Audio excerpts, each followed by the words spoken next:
Hi guys, നമുക്ക് S M സിയുടെ free learning സെഷൻ്റെ രണ്ടാമത്തെ വീഡിയോയിലേക്ക് സ്വാഗതം എല്ലാവർക്കും. നമ്മൾ ലാസ്റ്റ് വീഡിയോയിൽ നമ്മൾ അപ് ട്രെൻഡിനെ കുറിച്ചാണ് പറയേണ്ടത്. എങ്ങനെയാണ് ഹയർ ഹൈസ് ഫോം ആവുന്നത്, എങ്ങനെയാണ് ലോവർ ലോസ് ഫോം ആവുന്നത്, ഹയർ ലോസ് ഫോം ആവുന്നത്. അപ്പോൾ നമുക്ക് ഇതേപോലെയാണ് ഒരു അപ് ട്രെൻഡിങ് ചാർട്ട് കാണുന്നത്. ഒരു ഹൈ ഉണ്ടാവും, ലോ ഉണ്ടാവും. തൊട്ട് മുൻപുണ്ടാക്കി ഈ ഹൈനെ ബ്രേക്ക് ചെയ്തുകൊണ്ട് പുതിയൊരു ഹൈ രൂപപ്പെടുന്നുണ്ടാവും. അപ്പോൾ ഇതിനെ ഒരു ബ്രേക്ക് ചെയ്തിട്ട് പുതിയൊരു ഹൈ രൂപപ്പെടുന്നുണ്ടാവും. അപ്പം അങ്ങനെ കണ്ടിന്യൂസ് ആയിട്ട് ഹയർ ഹൈസിനെ ബ്രേക്ക് ചെയ്തുകൊണ്ടുള്ള ബ്രേക്ക് സ്ട്രക്ചേഴ്സ് അവിടെ വരുന്നുണ്ടെങ്കിൽ, ഹയർ ഹൈസിനെ ബ്രേക്ക് ചെയ്തുകൊണ്ടുള്ള ഓക്കെ കണ്ടിന്യൂസ് ആയിട്ട് ഹയർ ഹൈസിനെ ബ്രേക്ക് ചെയ്തുകൊണ്ടുള്ള ഒരു ബ്രേക്ക് സ്ട്രക്ചർ ആണ് അവിടെ നമുക്ക് കിട്ടിക്കൊണ്ടിരിക്കുന്നതെങ്കിൽ മാർക്കറ്റ് ഒരു അപ് ട്രെൻഡിലാണെന്ന് പറയാം. ഞാനിവിടെ മാർക്ക് ചെയ്തിട്ടില്ല, നമ്മുടെ തൊട്ട് മുന്നത്തെ വീഡിയോയിൽ കൃത്യമായിട്ട് മാർക്ക് ചെയ്തിട്ടുണ്ട്. അപ്പം അതും കൂടി ഒന്ന് വാച്ച് ചെയ്ത് നോക്കാം. അപ്പോൾ ഒരു ഇനീഷ്യൽ പോയിന്റിൽ നിന്നായിരിക്കും സ്റ്റാർട്ട് ചെയ്യുക. ആദ്യം തന്നെ ഒരു ഹൈ രൂപപ്പെടുന്നു, ലോ രൂപപ്പെടുന്നു. ഇവിടെ ഉണ്ടാക്കിയ ഹൈ ആ പ്രൈസിനാണ് സൂചിപ്പിക്കുന്നത് 3076. അപ്പൊ അതിനെ ബ്രേക്ക് ചെയ്തിട്ട് പുതിയൊരു ഹൈ രൂപപ്പെടുന്നു. ആ പുതിയ പ്രൈസ് എന്ന് പറഞ്ഞാൽ 3112. റൈറ്റ് സൈഡിൽ ഇവിടെ പ്രൈസ് ഉണ്ട് കേട്ടോ. ഓക്കെ, അപ്പൊ അങ്ങനെ കണ്ടിന്യൂസ് ആയിട്ട് മുകളിലേക്ക് പോകുമ്പോഴാണ് നമുക്ക് ഒരു അപ് ട്രെൻഡിങ് മാർക്കറ്റ് എന്ന് പറയാൻ പറ്റുള്ളൂ. അപ്പോൾ അപ് ട്രെൻഡിലാണെങ്കിൽ നമ്മൾ ട്രേഡ് ഫോക്കസ് ചെയ്യുന്നത് അപ് ട്രെൻഡിലാണ്. ആൻഡ് ഇത് ജസ്റ്റ് ഞാൻ ഇങ്ങനെ പ്ലോട്ട് ചെയ്ത് കാണിച്ചിട്ടുള്ളതാണ്. നമുക്ക് ഇതല്ല വേണ്ടത്. ഇപ്പൊ ഇത്രയും ഒരു ബ്യൂട്ടിഫുൾ ആയിട്ടുള്ള സ്ട്രക്ചർ ഒന്നും ഒരിക്കലും നിങ്ങൾക്ക് മാർക്കറ്റിൽ കാണാൻ പറ്റില്ല. മാർക്കറ്റിൽ ഐഡന്റിഫൈ ചെയ്തെടുക്കാനുള്ള കുറച്ച് ബുദ്ധിമുട്ടുകളുണ്ട്.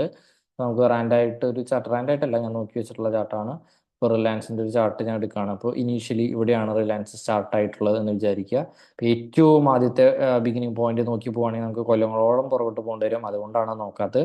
ഇപ്പോൾ ഇവിടെ നിന്നാണ് മാർക്കറ്റ് മൂവ് ചെയ്യുന്നുള്ളതെങ്കിൽ റഫായിട്ട് ഒന്ന് പ്ലോട്ട് ചെയ്തൊക്കെ നമ്മൾ ഈ പതുക്കെ പഠിക്കണല്ലേ ഉള്ളൂ. അപ്പോൾ ഇവിടം വരെ പോയി തിരിച്ചു വന്നു, ഇവിടം വരെ പോയി തിരിച്ചു വന്നു, ഇവിടെ വരെ പോയി തിരിച്ചു വന്നു, വീണ്ടും ഇവിടം വരെ പോയി, ഇങ്ങനെ പോയിക്കൊണ്ടിരിക്കുക അല്ലേ. അപ്പൊ നമ്മൾ ആദ്യം മനസ്സിലാക്കുക എന്താ, ഇവിടെ നിന്ന് ഇവിടം വരെ പോയി ഇപ്പൊ ഈ ഒരു ടോപ്പാണ് ഇവിടെ ഹൈ ആയിട്ട് വന്നത്. ഓക്കെ, നമുക്ക് അപ് ട്രെൻഡിൽ പോകുമ്പോൾ ഹൈ ആണ് നമുക്ക് ഇമ്പോർട്ടന്റ് ആയിട്ടുള്ള കാര്യം. അപ്പൊ ഹൈനെ നോക്കിയാൽ മതി. പിന്നെ മാർക്കറ്റ് ഒന്ന് പുൾ ബാക്ക് തന്നു അല്ലെങ്കിൽ കറക്റ്റ് ചെയ്തു എന്നൊക്കെ ഞാൻ പറഞ്ഞിട്ടുണ്ടായിരുന്നു. അപ്പോൾ ഒന്ന് പുൾ ബാക്ക് തന്നതിന് ശേഷം അല്ലെങ്കിൽ കറക്റ്റ് ചെയ്തതിന് ശേഷം വീണ്ടും പുതിയൊരു തൊട്ട് മുൻപത്തെ ഹൈനെ ബ്രേക്ക് ചെയ്തുകൊണ്ട് പുതിയൊരു ഹൈ രൂപപ്പെട്ടു. വീണ്ടും പുതിയൊരു ഹൈ, വീണ്ടും പുതിയൊരു ഹൈ, വീണ്ടും പുതിയൊരു ഹൈ. അപ്പോൾ ഇത് കറക്റ്റായിട്ട് ഇതൊരു അപ് ട്രെൻഡിലാണ് മാർക്കറ്റ്. പക്ഷെ നമ്മൾ അങ്ങനെയല്ല വരയ്ക്കേണ്ടത്. നമുക്ക് അപ് ട്രെൻഡിൽ മാർക്കറ്റ് ഹൈ കിട്ടി. ആ വിക്ക് ഇൻക്ലൂഡിങ് വിക്കാണ് ഹൈ പ്ലോട്ട് ചെയ്യണത് കേട്ടോ. വിക്ക് എന്ന് പറഞ്ഞാലും അത് വിക്കല്ലേ എന്നല്ല, അവിടെ വരെ പ്രൈസ് മൂവ് ചെയ്തിട്ടുണ്ട്. ഓക്കെ, അപ്പൊ ഇപ്പോഴാണ് നമുക്കൊരു ബ്രേക്ക് സ്ട്രക്ചർ എന്നുള്ള രീതിയിലേക്ക് മാർക്ക് ചെയ്യാൻ പറ്റുള്ളൂ. ഹൈ അല്ല ബ്രേക്ക് സ്ട്രക്ചർ. ഓക്കെ, ഇവിടെ ഒരു ഹൈ കിട്ടി, ഹൈനെ അവിടെ വരച്ചു. ഹൈനെ ബ്രേക്ക് ഇവിടെ ഈ ക്യാൻഡിൽ കൊണ്ട് ബ്രേക്ക് ചെയ്ത ആ പ്രോസസ് ആണ് ബ്രേക്ക് സ്ട്രക്ചർ. ഓക്കെ, അല്ലാണ്ട് ഹൈ അല്ല ബ്രേക്ക് സ്ട്രക്ചർ.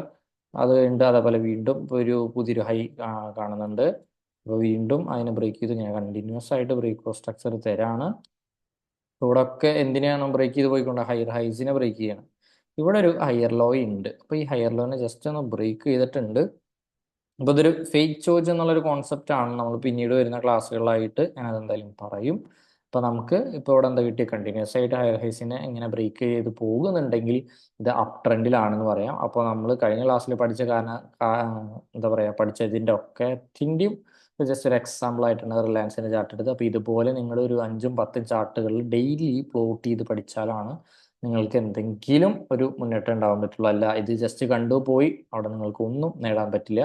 അപ്പോൾ ജസ്റ്റ് വെറുതെ സമയം പോവുകയാണ് നിങ്ങളുടെ. അപ്പോൾ ഇവിടെ വരെ നിങ്ങൾ കണ്ടിട്ടുണ്ടെങ്കിൽ നിർബന്ധമായിട്ടും ഇതൊന്ന് പോസ് ചെയ്ത് വെച്ചിട്ട് പോയിട്ട് ഒരു 5 ചാർട്ടെങ്കിലും പ്ലോട്ട് ചെയ്ത് നോക്കുക ട്രേഡിംഗ് വ്യൂവിൽ. അപ്പോൾ ഈ ട്രേഡിംഗ് വ്യൂവിൽ ഇപ്പോൾ പ്ലോട്ട് ചെയ്യാനുള്ള കാര്യങ്ങളൊക്കെ നിങ്ങൾക്ക് ഏകദേശം അറിയാമെന്ന് വിശ്വസിക്കുന്നു. ഇല്ലെങ്കിൽ ഞാനൊരു ട്യൂട്ടോറിയൽ ചെയ്യുന്നുണ്ട്, ഒരു 5-10 മിനിറ്റ്സിൻ്റെ. നമുക്ക് അവിടെ നോക്കാം.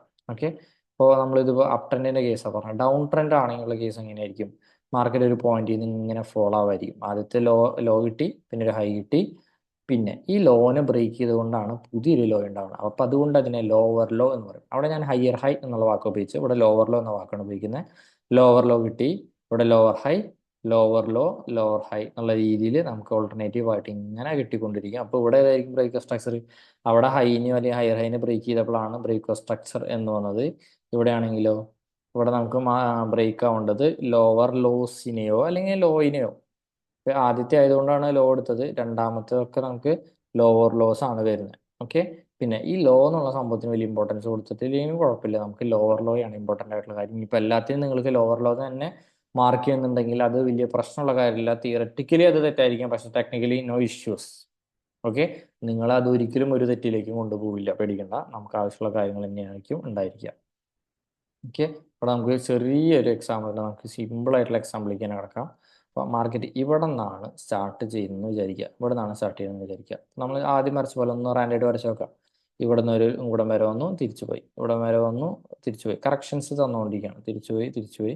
അപ്പം ഇങ്ങനെയാണ് മാർക്കറ്റ് മൂവ് ചെയ്യുന്നത്. നമുക്ക് ഇത് മതി, ഈ ഒരു ഭാഗം മതി. നമ്മളൊരു 10 കൊല്ലത്തെ സ്ട്രക്ചറോ 20 കൊല്ലത്തെ സ്ട്രക്ചറോ ഒന്നല്ല എടുക്കുക. നിസ്സാര ദിവസങ്ങൾ, ചിലപ്പോൾ 1 വീക്ക് ടൈം ആയിരിക്കാം, കുറച്ച് സമയത്ത് മതി. നമ്മൾ ചാർട്ട് ഒന്ന് എടുക്കുക, ഇങ്ങനെ ഡബിൾ ടാപ്പ് ചെയ്യുന്ന സമയത്ത് ഇവിടെ റീസെറ്റ് ചാർട്ട് വ്യൂ ഇല്ലേ, അത് ക്ലിക്ക് ചെയ്ത് കഴിഞ്ഞാൽ നമുക്ക് എത്ര ഡാറ്റയാണ് കിട്ടുന്നത് അത്രയും ഡാറ്റയാണ് നമുക്ക് ആവശ്യമുള്ളൂ. ഓക്കെ, അല്ലാതെ കുറേ കാലത്തെ ഡാറ്റാസിൻ്റെ ആവശ്യം നമുക്ക് വരുന്നില്ല.